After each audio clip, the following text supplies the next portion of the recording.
थोड़ी देर बाद गौरी किचन में बर्तन धो रही होती है। उसकी आंखों से आंसू बह रहे होते हैं। भाभी। हाँ रिया, आप ज्यादा टेंशन मत लो, सब ठीक हो जाएगा।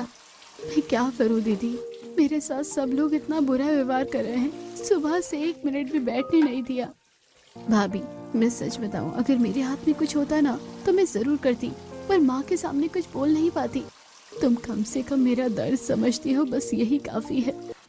तभी वहां कमला आती है। रिया मजबूरी में बाहर चली जाती है। रात को गौरी बिस्तर के किनारे बैठी होती है। राघव शर्ट के बटन खोलते हुए आईने के सामने खड़ा होता है। राघव देखो ना, घर वाले मेरे साथ कितना बुरा व्यवहार कर रहे हैं, और आप भी हर बात पर मुझसे चिढ़ते रहते हो। मुझे बिल्कुल अच्छा नहीं लगता। अब मैं क्या करूं इसमें? ये सब तुम्हारी गलती है। जब तुम मां नहीं बन सकती तो सब ऐसे ही व्यवहार करेंगे।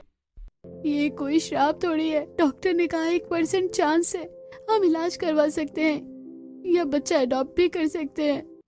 राघव अचानक पलटकर गुस्से से उसकी तरफ देखता है। आज ये बात कह दी है, लेकिन आज के बाद कभी मत कहना। हमारे घर में ये सब नहीं चलता। और सुन लो, अब तुम्हारे और मेरे बीच में कोई रिश्ता नहीं है। ये सुनकर गौरी का दिल जैसे रुक जाता है। वो वहीं बैठकर फूट फूट कर रोने लगती है। राघव लाइट्स बंद करके दूसरी तरफ मुंह फेर कर लेट जाता है। अगली सुबह घर के बाहर गली में औरतों का झुंड खड़ा होता है। कमला देवी दरवाजे पर खड़ी सब्जी वाले से बात कर रही होती है। देखा कमला, कैसी तुम सबकी बहुओं में कमी निकालती है। आज तुम्हारी बहू में भी कमी निकल गई। ये बात तो इन्होंने सबसे छुपा रखी थी, तभी तो अपनी बहू पर इतना गुस्सा करती रहती थी। हाँ कमला, अब क्या करोगी? गुप्ता आंटी की तरह सौतन लाओगी क्या? कमला देवी का चेहरा शर्म और गुस्से से लाल हो जाता है। वो बिना जवाब दिए अंदर चली जाती है। आज इसने मेरी बेइज्जती कर दी, पूरे मोहल्ले में तमाशा बना दिया। दोपहर को मोहल्ले में एक कार आकर रुकती है। उसमें से एक स्टाइलिश लड़की उतरती है। नेहा राघव की बचपन की दोस्त। वो पास वाले घर में शिफ्ट हो रही होती है। शाम को राघव बाहर जाता है। अचानक उसकी मुलाकात नेहा से होती है। अरे राघव, तुम यहाँ? अरे नेहा, तुम वापस कब आई? दोनों पुराने दिनों की बातें करते हुए हंसने लगते हैं। लंबे समय बाद राघव के चेहरे पर सच्ची मुस्कान दिखती है। कुछ दिनों बाद नेहा का घर आना जाना शुरू हो जाता है। वो कमला देवी के सामने बैठी मीठी मीठी बातें करती है।